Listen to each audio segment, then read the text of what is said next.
Good morning and welcome to Coffee with Colleen. I'm Colleen Hammond. Today we are finishing up a four-part series on basically self-confidence, where we talked on day one, we talked about the 10 things that make women feel threatened or intimidated by other women, and then we talked about self-confidence, and I forget what we talked about yesterday, but today we're going to be talking about emotions, because all of these are around emotions.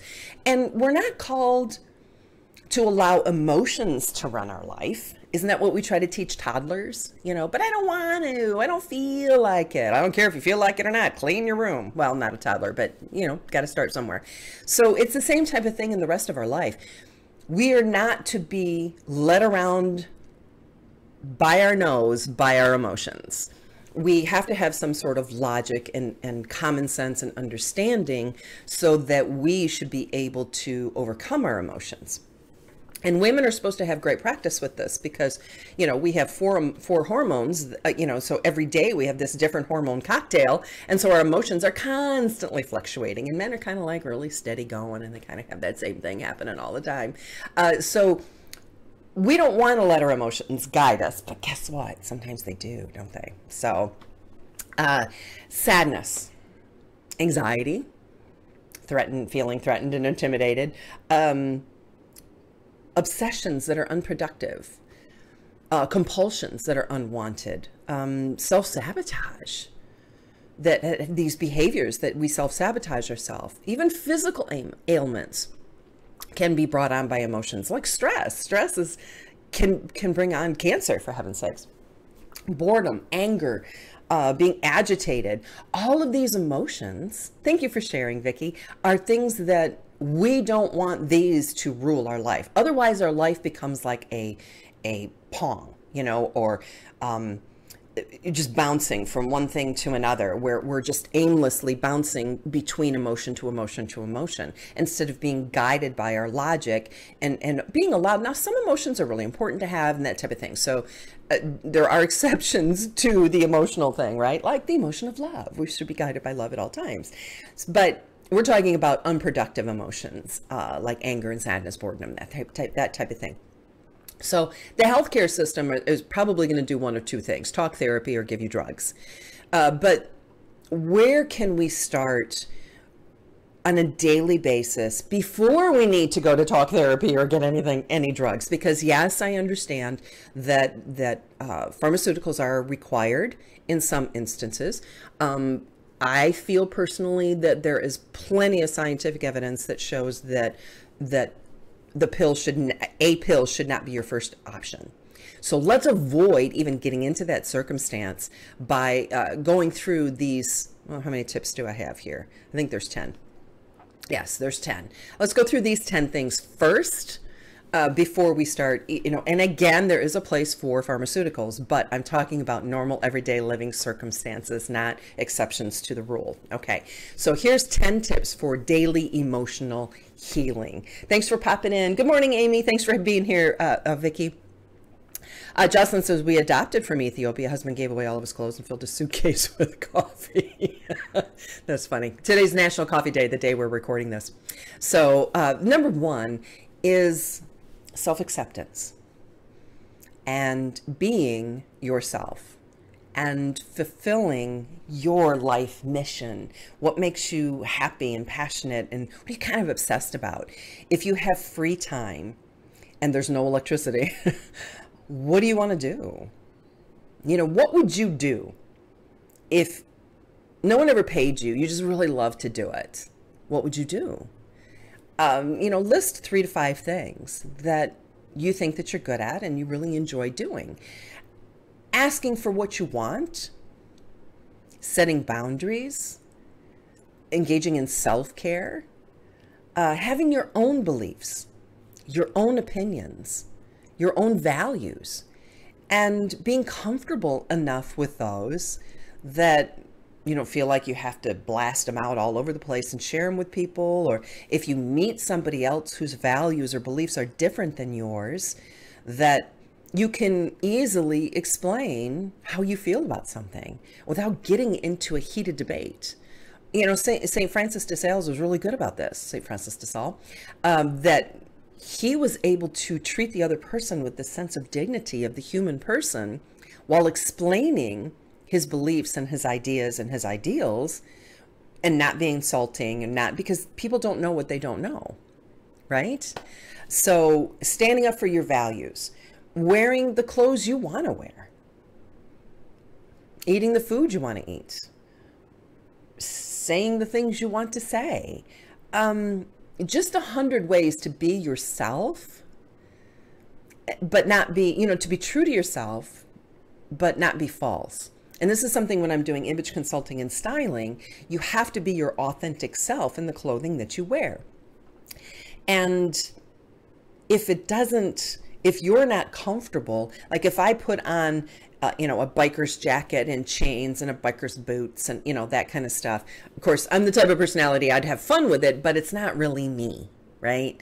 And so on a regular daily basis, I just want to be comfortable in that. So being able to be yourself and be comfortable with yourself is an important first step to emotional healing on any level. Good morning, Liz. Good morning, Melanie. So number 2 is inventing yourself, because you come with attributes, you come with gifts, and there's a sense of dissatisfaction with where you're at, which is a good thing because you're trying to improve yourself. Life is a journey, and the destination isn't reached really until your journey ends at the moment of your passing. And who do you want to be?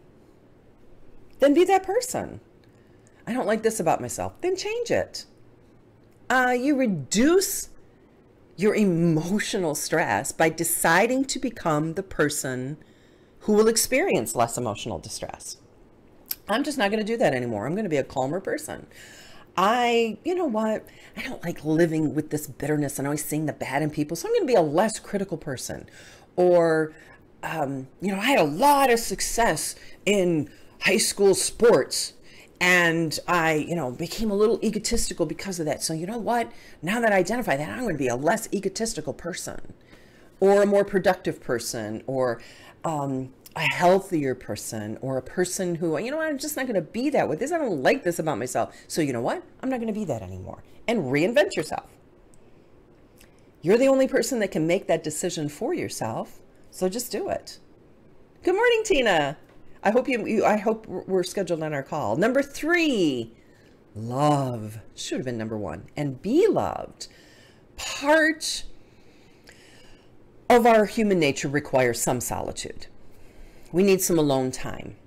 But that's not the completeness of who we are as an individual. We will be happier, live longer, have a more joy-filled and gracious life to experience if we let ourselves be loved. Because I think we all deal with that point in our lives where we go, yeah, but if they knew the real me, they might not really like me. We have that imposter syndrome. Yeah, but I should never have gotten this job because if they knew how unqualified I was, they'd fire me. I heard a talk this morning by Darren Hardy. I get one of his daily talks. I forget, the Daily Darren or something like that. I forget what it's called. And this morning he was talking about the fact of, along those lines of imposter syndrome. And he said all of these positions and jobs he's had his entire life, he was not qualified for any of them. None of them. He said, I don't have that background. I don't have that education. They gave me the job and I just figured out how to do it and I did it. So we all deal with that sense that if they knew who I really was, I might not qualify. Have you ever felt that way? Have you ever I do all the time because I let people see a portion of my life. We all kind of do that. And it's like, gosh, or people will meet me and they're like, you're this, this, this, and this. I'm like, wow, I guess that's maybe how I come across, but I didn't think I was that way. But thank you, thankfully it's a good thing, right? So to allow other people to love us and to reciprocate, to love other people and appreciate who they are. And that comes with the ability to include other in our plans, listen to what other people have to say, eliminate our faults, become more mature, grow up, grow in emotional intelligence. You felt that way yesterday, Fiona? Yeah, I kind of feel that way. It kind of comes and goes on a regular basis. So number 4, work with your self-talk. Nothing is more emotional distressful than your self-talk. The thoughts you think are powerful. Your brain is dumb. It only knows what you tell it. And it's very binary. It says, oh, this must be true because you just told me this is true, so I'm going to make this happen. That's why the prayer and meditation are so powerful, because you can decide to be a better person. In your prayer and meditation time, I am this better person. Give me the grace to be this better person. And I will strive to be that way today. And then at lunch, you're sitting there thinking about the morning going, yeah, I did pretty good on this, this, and this, and this I did pretty well. I could have done a little bit better, so I'm going to try again this afternoon in doing those types of things. So identify your thoughts that aren't serving you. Listen to yourself. Listen to the things that you're saying to yourself, and demand that those negative thoughts go away, because you know the good spirits that are around us, our guardian angels, are not the ones that are whispering that negativity in your ear. So you can demand that those negative thoughts, those negative words, and those bad things go away. Thinking thoughts that do not serve you, that do not uplift you, do not support you, is giving you emotional distress. You're doing it to ourselves. Only you can get a grip on what's going on in your inner mind. So if you won't do that, then you're going to deal with emotional distress, because it takes 10 positives to counteract 1 negative. So if all that's going on, you're not doing yourself any service. Number 5, quit looking over your shoulder into the past. If there's something back there that you need to make right, then make it right and move on. They talk about this in all the 12-step programs, to make amends. And then move on. We talk about that in our faith as well. When we apologize for something, I'm sorry, I won't do it again. Please forgive me. You can't force somebody to accept your apology. You can apologize and sincerely mean it, but you can't force them to accept your apology. And if they don't, then you're good, and you're good in your own mind and in your heart and in your soul, and move on. Move on. Maybe it's time to nip that relationship, right? So there are certain sore spots in our life that just kind of keep resurfacing, right? And they could give you the sweats or nightmares or a sudden wave of sadness or anger or defeatism or depression or whatever. You can choose to wallow there, or you can choose to decide to dismiss those negative thoughts. Listen, I've already dealt with you. Go away. And get them out of your head. So some people have a secret attachment to misery. Do you know people like this? Fiona says she tells her children, look where you're going, not where you've been. You can't drive a car looking in the rearview mirror all the time. You have to look out the window. Maybe glance in the rearview mirror to make sure everything's okay, right? It's the same thing with your life. I'm not saying you completely, no peripheral vision, move forward. But if these negative thoughts and these negative things in your life that have happened and you're embarrassed about, sometimes you just need to talk them out. Talk to your pastor, talk to a counselor, talk to a professional, talk to your best friend, get it out. And it could be you don't want your best friend to know. But let go of the past and forget the past and move on. Forgive yourself. Especially when God's already forgiven you. You think you're better than God, so God can forgive you, but you can't because you're so much better in judging? Do you want you to be your judge at the end times? What ruler are you using with yourself that God's not even using with you? Let it go. Oh, yeah, there you go, Judy. Exactly what I need to get rid of those negative thoughts. Yeah, let them go. They're not coming from the good people. That's for sure. Number 6, flip off the anxiety switch. Anxiety will actually cause us to see, it'll throw off our equilibrium, really. It colors our moods. It makes living harder, frankly. So Try breathing techniques. Try different relaxation techniques. Try meditation. And I'm still waiting to hear back from them Robbins Madden Institute, but they have this beautiful, beautiful graph where it shows that when you meditate, your brain waves, your heart rate, your respiratory rate, everything comes into alignment during prayer and meditation. And so the blood pressure is going down, and prayer and meditation will help relieve a lot of that anxiety. Learning to look at things. What? I'm not God, said Christian. Aren't you glad? Yeah, because we kind of judge ourselves sometimes, I think, a little more harshly than God actually does. So locate that inner switch that's really guiding your anxiety. Flip it off. If you want to be more calm, decide to be more calm. Some people really like that anxiety. And you know what it is?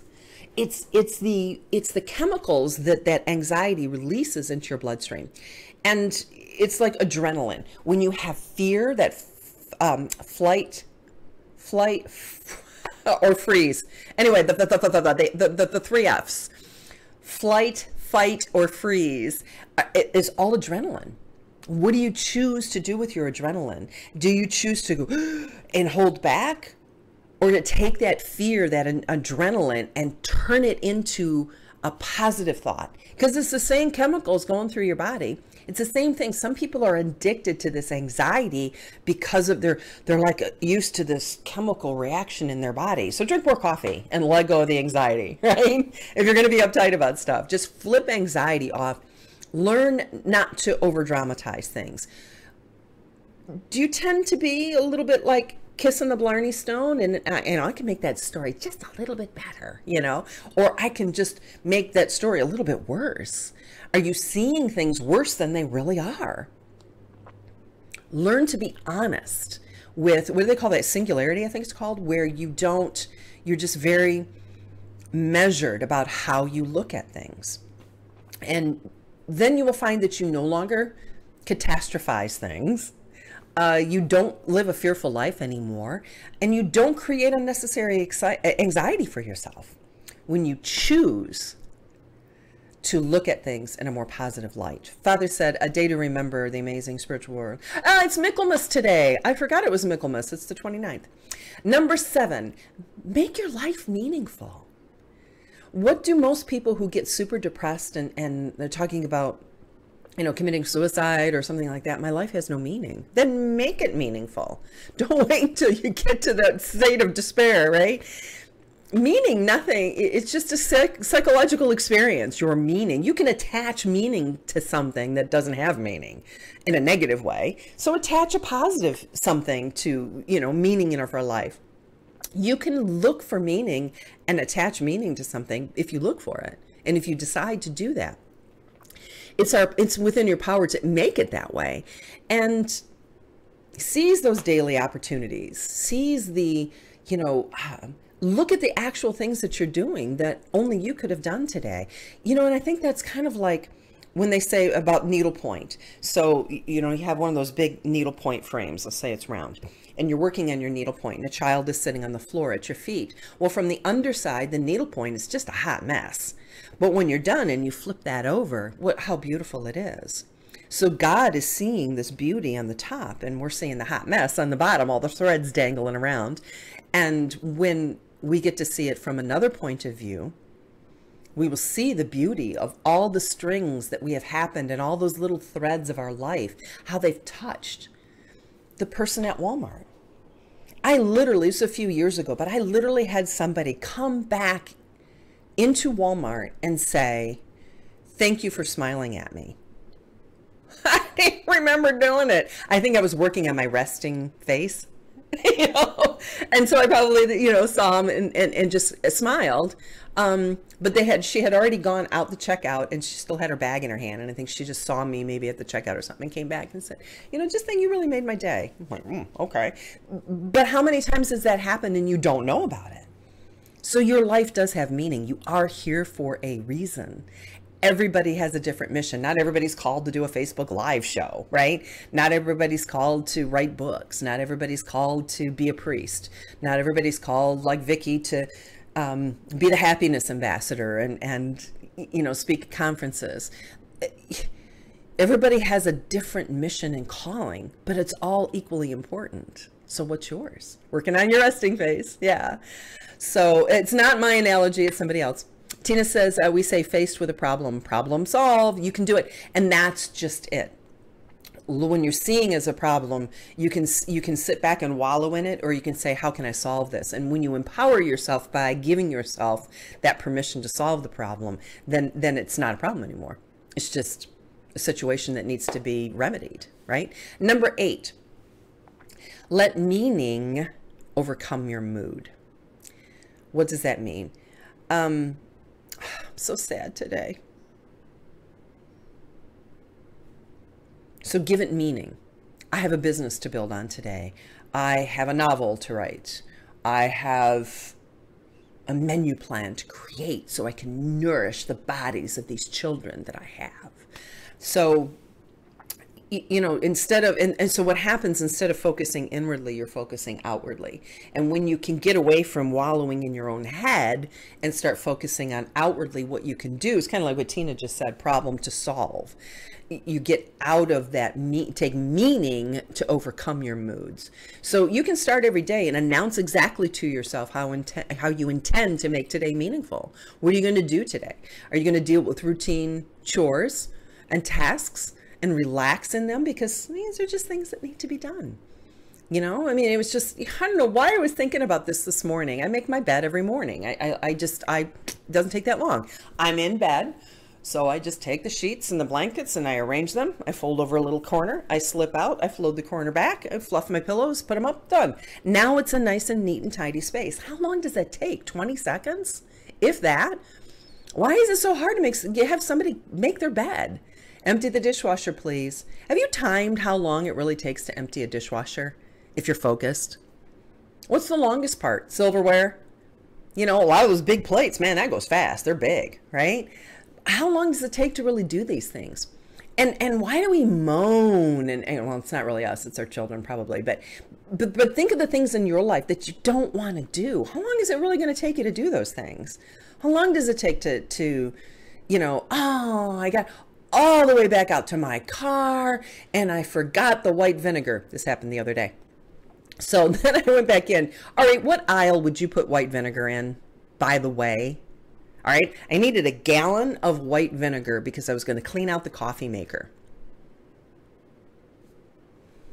By the way, it's with the salad dressing. White vinegar. I thought it was a cleaning thing. I mean, a big gallon of cheap 82-cent white vinegar. Anyway, so how are you going to choose to assign value? And how long did that really take me to do? I got out of the car, I'm like, oh, I can't believe I forgot the white vinegar. I went back in, I grabbed the white vinegar, and went through self-check. I was back out to the car in like, I don't know, less than 5 minutes. And that's a long sidebar thing, right? So reduce your emotional check by checking in on your intention for the day and not checking in on your mood or your emotion. What's my intention for today? Have I accomplished that? And then you'll find at the end of the day, when you have an intention for the day and you accomplish that intention, how good you feel at the end of the day. And then you're excited about tomorrow, because tomorrow is going to be a new intention, a new assignment, a new problem to solve. What is today going to be about? So what is your day today going to be? What one thing will you accomplish today that'll make you feel good? What's going to be that one thing? And if you want to share it in the comments, go ahead and share it in the comments. Number 9, if you don't like what your personality is, upgrade it. And we kind of talked about this a little bit earlier about moods and emotions, but now we're talking more about you and your personality and how you treat yourself and other people. If you're angry, if you're impulsive, if you're scattered, if you self-sabotage, if you're undisciplined, if you're easily frightened by things, just decide not to be that way anymore. I think this is easier. And two, the older you get, the more you realize other people's opinions don't matter. Other people's, what was happening? Oh, I was sitting watching I was in the public space over here, and they had, Netflix was on. And so it just, somebody was watching, they just released a documentary called 5'2". It's about Lady Gaga. Stephanie, some long Italian name is her real name. And so it was a documentary on her. It was all behind the scenes. And I was working and I had my headsets on, but it was kind of loud. So, and I was quite intrigued actually, because I know she was born and raised Catholic, and her parents are still very Catholic. Her sister is still very Catholic, and she attended her sister's baby's baptism. And that was actually, I think, the first scene I saw, because they were in this church and the baby was being baptized. And I looked up and, Lady Gaga is standing there and she's got her head, got something in her hair, and her sister's got something, and, and she's crying as the baby's being baptized. And I went, this is intriguing. So I watched this program and saw all of her fears and her anxieties and her breaking down and crying, and how she was so concerned about, and then she was having all this pain, and lupus runs in her family, and how she was dealing with all of that. And it's just a reminder that, again, from the outside looking in, you see a girl in a meat dress who's acting really crazy, right? And that's part of her persona and part of her career, and that's what you see from the outside. But deep down inside, she is a young woman with the same fears and insecurities and everybody that we all do, right? So it was really quite interesting. So if you don't like where you're at, and that's part of one of the things she was saying, I've just decided I'm not going to be this way anymore. Now I'm 30 years old. I'm not going to care what other people think. So again, choose a feature of your personality that you want to upgrade, and then say, what actions does that personality trait, what do they do? How does that person respond to things? And then be that way. So decide how you want to be. I want to be more charitable. I want to be more loving. I want to, think of the necessary actions that go along with that feature, that personality, and just decide to be that way. How do I want to be? And how does that person act? That's how I'm going to act. Number 10. Deal with your circumstances. So what are your circumstances? So the circumstances that are around you, they matter. Economic distress, that matters, because you have to pay the bills, and you don't want to be out on the street with 12 children. And, our relationships, they matter. Work conditions matter. Our health matters. If we're at war or peace or whatever, those types of things matter. And there are things that are completely out of our control, like what's happening with war and peace, right? And there are things that are within our control. So do we choose to be all upset about, think about 100 years ago, 200 years ago, nobody knew what was happening in Afghanistan. We might not now either, but nobody knew what was happening around the world. All they knew was what was happening in their particular day. And it didn't matter anyway, because those are the things that they control in those circumstances that are in front of them right now. So what is it within your control, and what is outside of your control? If it is outside of your control and you're worried about it, worry is like a rocking chair. It gives you something to do, but you're not getting anywhere. You're just going back and forth, but you're still in the same spot. If it's outside of your control, stop looking at it. Stop worrying about it. Frankly, I stopped watching the news. I know just enough to keep myself updated on what's going on, and then I focus on the things that I can control in my life. The bugs, the smell in the air, the wound in my leg, which really I can't do anything about, but we'll see about that tomorrow. But what's outside of your control? Give up the anxiety. What's within your control? Don't be anxious about it. Choose to solve it. What's going to be, how can you make that different, and do exactly what you can to improve that circumstance? All you can do is your best in a certain situation. The rest you have to let go. Or you can choose to wallow in it. I mean, some people are just kind of like addicted to wallowing, and they can do that. So as a result of all 10 of these things, even if you just apply one of them today, you'll start to get in the practice of being more over your own emotions. Amy says we will be accomplishing rest. Had a very busy week. Tomorrow we're going to process turkeys. Today's pajama day and coffee day. I'm going to do the easy work. Snuggle, relax, watch the new Magic School Bus. That's funny. Michael says I need to work on the worry. The news has been depressing lately. I quit watching news a long time ago. Dr. Wheel says to take a 6-week news fast. That's a really good idea. Rick, I don't know why people think they have to keep watching the news all the time. The only thing I ever watch is when there's a storm. I know, and there's an app for that, right? Love this, Colleen, says Kathleen. Can I watch a copy of this later? Yes, it is being recorded, and Facebook will maintain it. Now, next week will not it will be recorded, but it won't be available. You have to watch it live. So emotional healing requires action. You really do have to take action. So real quickly, we'll go back over them again. Number 1, be yourself. Stand up for your values, stand up for your core beliefs and your opinions. Number 2, invent yourself. Decide to be the type of person that is not emotionally distressed. I'm not going to be this way anymore. Number 3, love and allow yourself to be loved. We're all dealing with imposter syndrome, right? If they only knew the real me, they wouldn't love me anymore. And that's patently untrue. And if you do have a fault and somebody doesn't love you anymore because of that, then let them go. Better off without them, right? Number 4, get a grip on your mind and your self-talk. You're the only one that can change that. Number 5, kind of ties into that, forget your past. If you've got things that are in your past, deal with it if you can. Apologize for it if you can.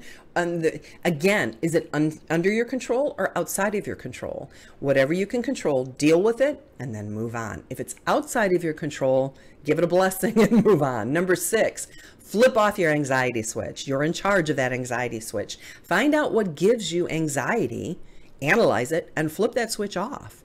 Choose breathing techniques or relaxation, prayer, meditation to help you deal with the anxiety, because a lot of times we're anxious about things we have no control over. And also think about the things that you worry about during the week. If you write them all down, I learned this about 30 years ago.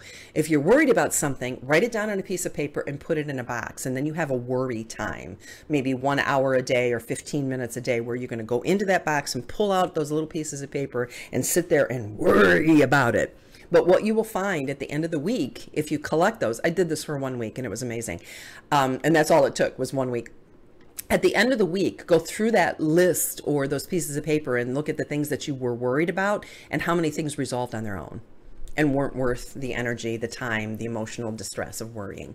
So flip off your anxiety switch. Number 7, make life meaningful. Give your life meaning today. What is your intention for today? What one thing will you accomplish by the end of the day today that'll make you feel better?